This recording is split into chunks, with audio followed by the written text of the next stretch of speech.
In today's gameplay breakdown, we're going to be looking at decision making and how it affects Battle Royale. We're going to take a look at my gameplay, break down decisions that we make, both good and bad, so that I can learn from my mistakes, and maybe you can too. My name is Sitrep, and in today's situational report, we're going to break down a ton of tips on what you can do to get yourself to the late game. We're going to be dropping in with 2 randoms, and that's going to increase the difficulty quite a bit.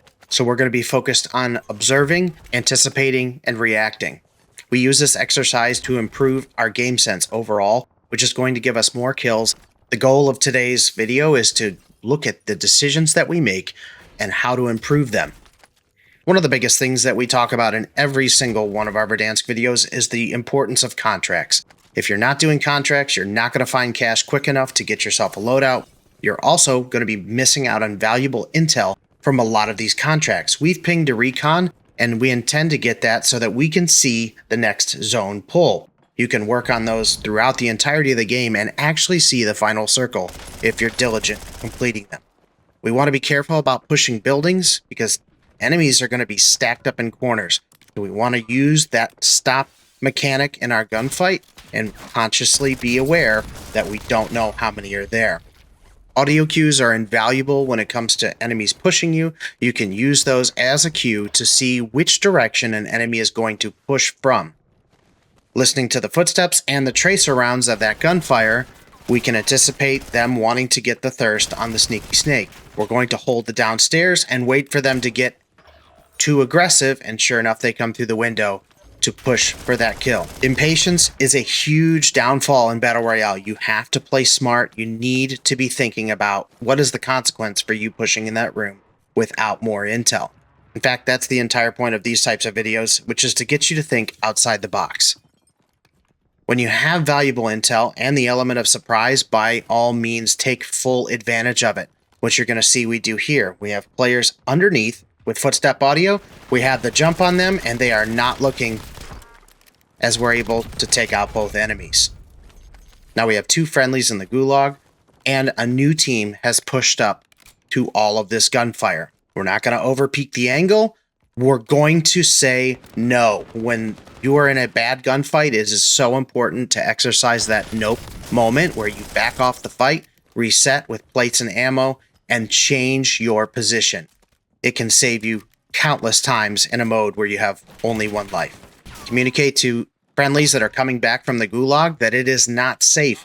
You want them to be most prepared for their return. We have unsuppressed weapon pings on the radar, and we're also communicating what level they're on via our pings. And we are pinched between a team uphill and what I believe to be a team downhill at the buy station. We still haven't been able to grab that contract, which is the whole reason we were here. We're not going to forget the potential for that enemy to be still up here. So we have multiple footsteps. We're going to draw them upstairs, and they've used the other staircase to flank. I'm going to knock one, and then use our exit escape artist mentality, jumping out the window and rotating so that we have the ability to reset that gunfight. We're looking upstairs to see if we can get our thirst. I don't like the angle that this guy has some decent movement, so we're moving downstairs with this ground loot PPSH. See a buyback down by the buy station. Confirms my suspicion that there's another team low side.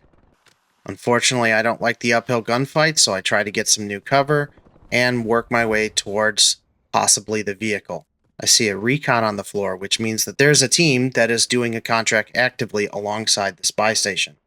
Lots of gunfire, and the vehicle behind me as well. Even though I have money, I don't want to blind push that buy station and die on the way, leaving them cash.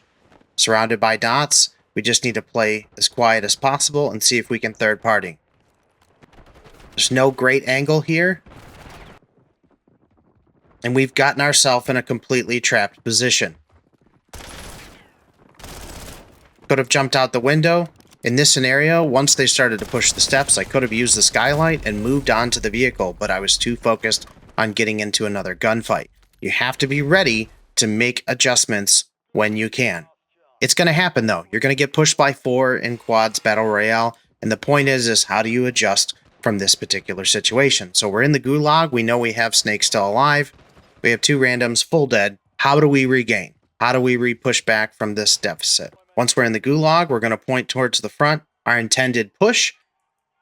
And then I like to go towards the middle, hold the right angle, and then do what I call flush. I'll throw my lethal towards the right side, see if I get a hit, and clearly I do, using the cover to pepper those pistol shots from the left-hand side. Always flush from the side with your lethal or your tactical. Instinctually, enemies will move to the opposite angle, so you can push them over towards the area you want to be looking at. I'm going to land back with the snake, communicating if there's any enemies. He's letting me know that he's not sure. So I'm going to keep my guard up, pick the roof line, and I'm going to get a weapon. That is the #1 focus here. I would love a plate as well. We have sniper shots from the right, which means right where our loadout is, we have an active team. We are down 2 players still, and we need to focus on what we're going to do next. A lot of times people will land straight on a buy station with no intel and try to bring back their teammates. Sometimes it works, but really what you should be doing is focusing on getting information first so you don't waste that life and that cash.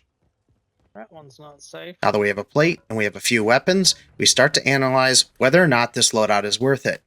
I know that we just lost to the team across the creek, so we're looking for the buy station out closer to zone. I'm going to ping the buy station, and we are close to a double buyback in cash. We have $7,300. I'm going to be looting for any equipment along the way, and I'm communicating that I intend to push towards that vehicle. I know there's crates below the bridge, which is what I intend to loot for cash so that we can get up to the 8,000, which we have done. Now it's time to grab that vehicle and catch up to the snake at the buy station. We need to combine funds to make it work perfectly. We also need to remember that once we are in a vehicle, we are now on the radar. I am giving away my position, and a vehicle rolling up towards a buy station is a huge red flag for enemy teams.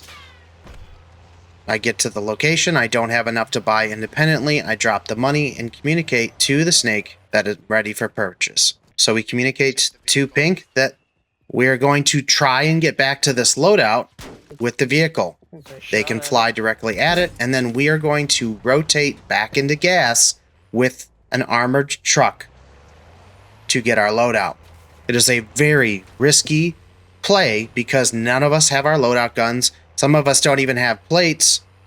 So we're going to do what I call making a deposit, which is where we strategically drop off party members in a row, and we are pushing in a formation towards that.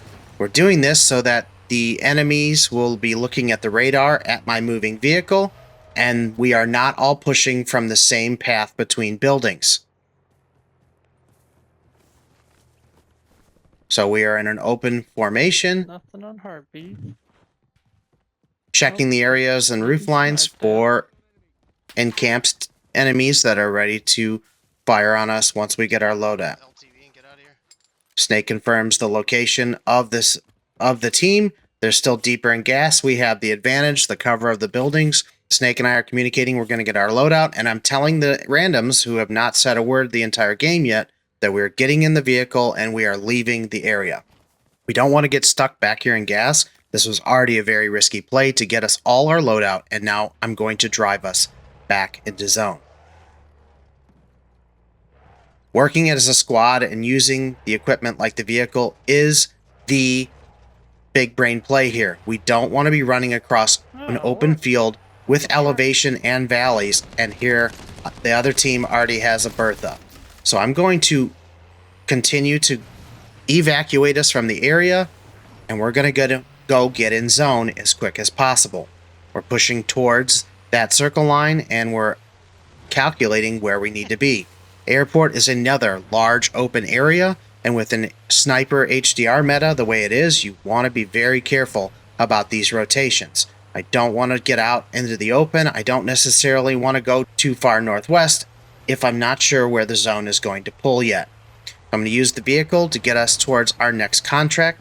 I'm looking for something valuable to get our funds back up so that we can buy plates, UAVs, self-revives, etc. I'm rolling up straight up to the bounty contract, and then I'm picking up that bounty contract. I'm picking up the bounty because I want information about a team's location. There's a buy station north of airport, and I know that, and I'm sure that that's where that team is.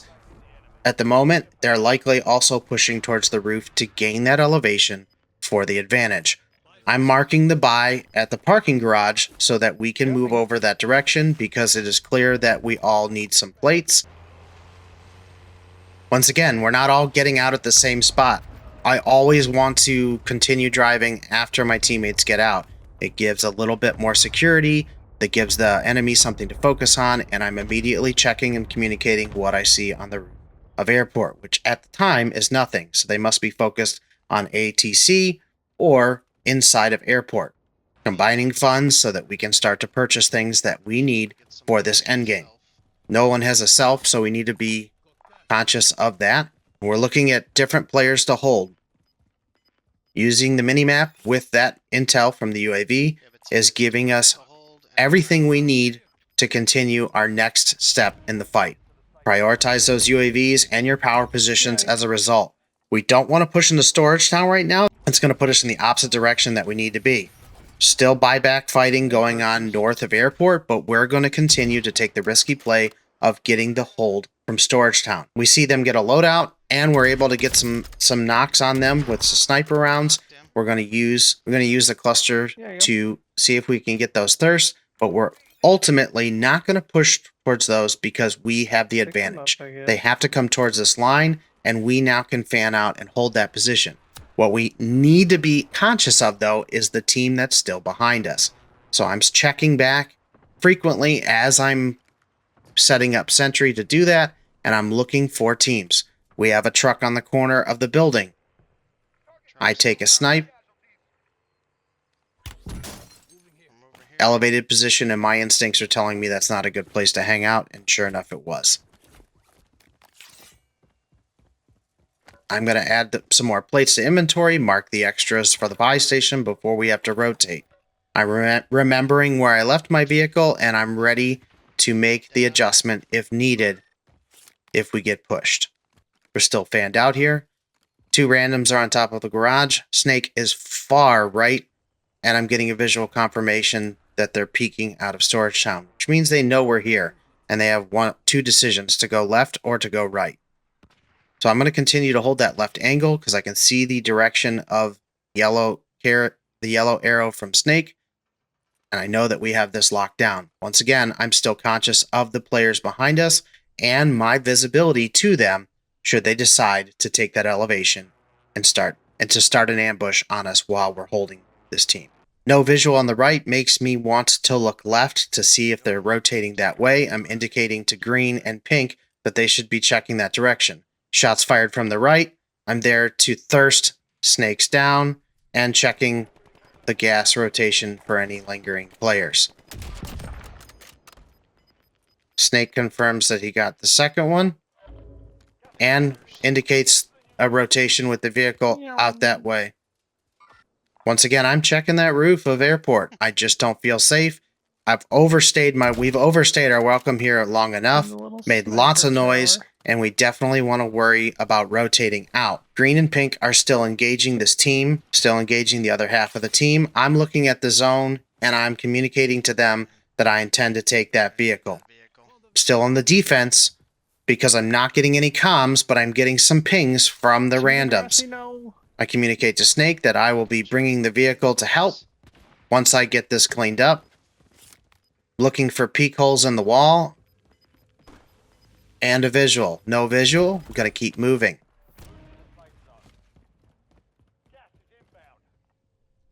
I'm looking at the red line and looking at the only area that they're going to be able to cross, which is in full visibility of where I am. I'm using cover of the vehicle. Over the hood of the vehicle, I'm looking. Dives right out into it. I jump in because I hear the enemy behind. Unsuccessful with the run over, but fake him with the car and able to easily wipe him. Communicating to the teammates that we need to move now. They throw the trophy on, which is excellent because it's protecting us from enemy explosives, and I see the crown inside of airport. We're going to barely make it through this wall. almost got stuck there. I did not have a route planned when I started to escape, but I thought I would have more time. Always have a backup plan, and we really got lucky there. We should have rotated earlier What's the weather when like up there, Snake went uphill, but we made it through. Bad. Asked Snake how the Yeah. weather is. He said it's really campy and there's lots of guys in police Not station. good. Not So supposed we're going to push that aggressively loadout. to create a diversion. If they peek the windows, Snake is right there to snipe them in the windows. We also have another vehicle pushing uphill. Remember the angles of the windows where our Upstairs. teammates are. They can see this point. We are not getting a friendly zone pull, that's for sure. Still one there. Molotov came from an enemy upstairs. I'm not going to push. I'm going to peek. Purchase. And confirmed. Visual hiding in the door. Try to go for a lucky stick. Not successful. And I decide that it's time to hold them in this building. I'm going to do that by popping a smoke and getting myself into a forward position with some elevation. Wrapping back on the same roof line so that I can see He's still here. full exposure of the front of police. Confirming their position, telling the teammates if they're pushing up the steps, what side of the steps he's on. He's obviously stuck. He's getting sniped at by me, but he's doing a great job of using his cover. Great pings on the teammate, and we're able to hold the rotating enemy out. Unfortunately, we lose green in the process. The two are downstairs, and we're able to hold those guys inside the building for an easy gas hold. You have to be very careful about staying in buildings too long because enemies will do exactly what we just did there, which is hold elevation, and all you have to do is walk out the front door and you'll get mowed down. Distraction. We're communicating where our next team is at, and it's on the gas line. We don't want to rotate right because it's too much open field. We're going to continue to use the buildings. We want to be as high up on dam as possible so that we have the most cover. If we still had our vehicle here, which is where I completely dropped the ball, I should have retrieved that vehicle and used it for later game. By the way, if you're jumping down, make sure that you Sniper. are ready to pull that chute because sometimes it's a little sticky close to rocks. Communicating how many I see. Not successful with knocking any, and I don't have a self, so I need to get off this roof because if I continue to pepper these guys and I get clipped, I'm not going to have a way out of this fight, That angle at all. so I'm going to rotate in. I'm going to check high side because there's just a lot of fire up there still. I want to see if I can get a better angle on some of these upper teams. The enemy and I have a visual on each other, but there's not a good rotation here. I'm trying to catch the hold, and we have sniper glint. I swing back. No visual, no gas mask. Not a good play for me. Visual break. Decide I'm going to go back for a second peek, but I don't like the angle. He has the advantage when he can run down, and I'm stuck in this building. Very slow, sluggish decision on my part. I should have focused on rotating, and I don't remember a lot about this building, so I get caught off guard. I almost don't have the ability to get out in time, but I'm looking for that guy that was holding me from below. No visual, no push. Moving to the next line of cover. Here, multiple inside. Communicate it to the snake. No equipment to clear. No plates. Still one No there. plates at all. 2. Can't successfully get any free shots. Open the door. The multiple Bettys get away just in time to hide below the steps, and a cluster streak is coming down on me. They have consistent equipment, and this is what's going to happen in all of your endgames. Is enemy players are going to have all of the equipment, all of the position, because they've been there for a long time trying to hold it down. That is the part about Battle Royale that is so difficult. It is a lot of factors altogether. Now our random is solo against 4 duos. He's doing the smartest thing he can, which is play his low position. and wait for these teams to start fighting each other. Zone full does not come in his favor. Unfortunately, the team that is closer to the rock now holds the power position, and he would have to move forward along with the team above. It's unfortunate. It's down to 2 enemy teams. He gets knocked in the gas, has to give away his position and move forward, and it's just an unfortunate slide. He may have actually had that situation under control if the slide came the opposite direction, and that's where chance comes into play. If you learned something in today's video, don't forget to like and subscribe. Please share this type of gameplay with your teammates, and if you would like to have your gameplay broken down on the channel, consider becoming a member so that I could sit rep your gameplay just like this. Keep building, keep adapting. Sitrep out.